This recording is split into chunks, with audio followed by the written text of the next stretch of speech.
Good morning all of you. My name is Vaishnavi Soni and आज का हमारा टॉपिक है force and laws of motion. Force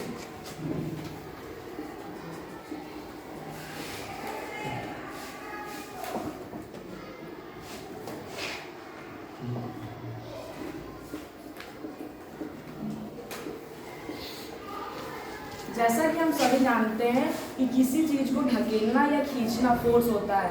अब force और सिर्फ खींचना या ढकेलना ही नहीं होता है। किसी चीज़ को हम उठा रहे हैं ये भी फोर्स है, किसी चीज़ को हम लोग ढकेले ये भी फोर्स है। अब हम लोग चल रहे हैं तो चलने पर जो हम लोग चल रहे हैं इस पर भी एक फोर्स लगा है। यानी अगर हम लोग कोई भी कार्य कर रहे हैं, कोई भी वर्क कर रहे हैं, उसमें हम लोगों का फोर्स लगता है। हमारी बॉडी कोई ना कोई फोर्स उस पर लगा रही है। अब फोर्स लग रहा है, जैसे कि हम चल रहे हैं ये भी फोर्स है। हम लोग वर्क कंप्लीट करते हैं ये भी एक टाइप का फोर्स है। फोर्स होते हैं दो तरीके के, एक होता है बैलेंस फोर्स, एक होता है अनबैलेंस फोर्स। बैलेंस फोर्स ये होता है कि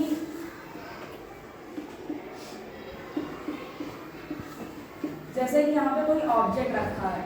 अब ये ऑब्जेक्ट है, इस पर हम लोगों ने इधर 10 न्यूटन का फोर्स लगाया, इधर से हम लोगों ने 10 न्यूटन का फोर्स लगाया और इधर से भी हम लोगों ने 10 न्यूटन का फोर्स लगाया।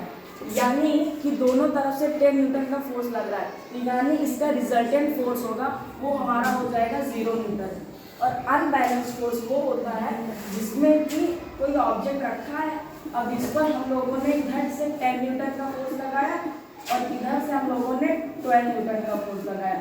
यानी कि इधर हमारा रिजल्टेंट फोर्स निकल के आ रहा है 2 न्यूटन। कैसे? क्योंकि इधर है, अब 12 न्यूटन इधर से लग रहा है, इधर से फोर्स ज़्यादा लग रहा है और इधर से कम, तो जो ऑब्जेक्ट हमारा होगा वो इधर की तरफ आ जाएगा। यानी कि हमारा रिजल्टेंट फोर्स निकल कर आया 2 न्यूटन। जो जिसमें हम लोगों का रिजल्टेंट फोर्स 0 आता है वो बैलेंस फोर्स होता है, और जिसमें हमारा रिजल्टेंट फोर्स 0 नहीं आता है, कोई और न्यूटन आता है, तो वो हमारा हो जाता है अनबैलेंस फोर्स।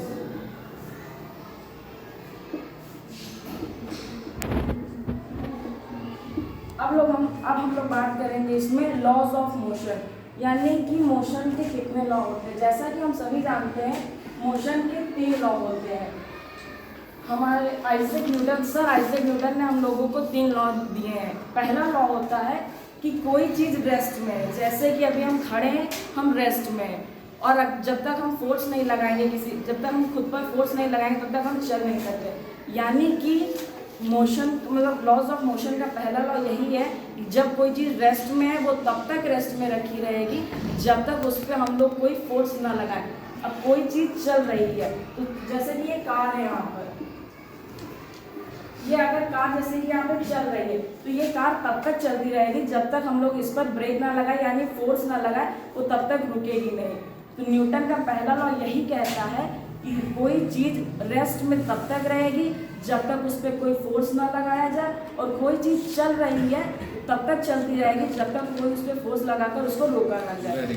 और न्यूटन का सेकेंड लॉ, अब हम लोग बात करेंगे कि न्यूटन का सेकेंड लॉ क्या होता है। न्यूटन का सेकेंड लॉ होता है rate of change in momentum is directly proportional to force. यानी कि जो फोर्स होता है वो मोमेंटम के ही इक्वल होता है। अब कैसे? जैसे कि हम लोग इसका एक मैथमेटिकल फॉर्मुलेशन दिया गया हुआ है। वो फोर्स है,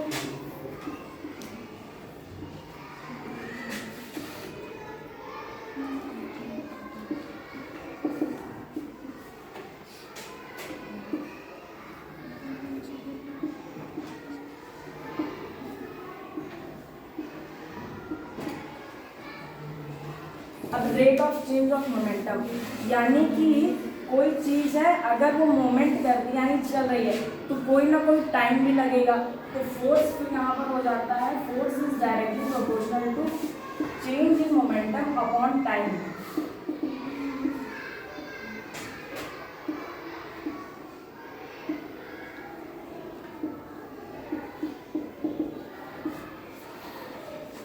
अब फोर्स चेंज इन मोमेंटम, यानी कि जब कोई चीज़, कोई ऑब्जेक्ट होगा या कोई बॉडी होगी, उसका कोई ना कोई मास होगा, तो यहाँ पर हम लोग उसका मास लिख लेंगे।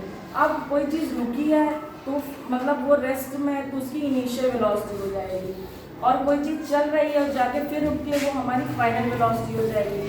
तो चेंज इन मोमेंटम का यही मतलब है कि इनिशियल वेलोसिटी भी दी हो और फाइनल वेलोसिटी। तो यहाँ पर हम लोग लेते हैं m v minus m u upon time. Time को हम लोग टी से डिनोट करते हैं।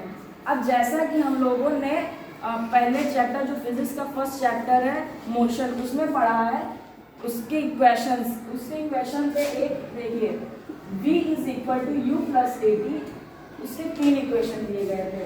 एंड सेकेंड का s is equal to u t plus half a t square, and third is v square is equal to u square plus 2a। अब जैसा कि यहाँ पर